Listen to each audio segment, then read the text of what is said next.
Hi. This week we're looking at, in Unit 11, the Cold War in Alaska. Last week we looked at the Second World War, and of course it had profound implications for Alaska.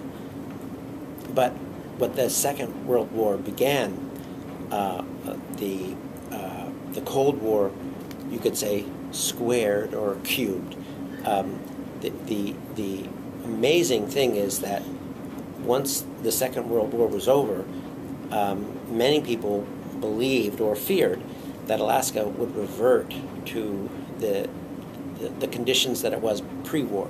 But the technological developments of, particularly in air power, that led to the interest in Alaska as a front in the Second World War in the beginning, meant that was not to be. And after 1947, the changes that came to Alaska with the Cold War were even more dramatic than World War II, simply because they were on top of the changes that had already taken place with the Second World War.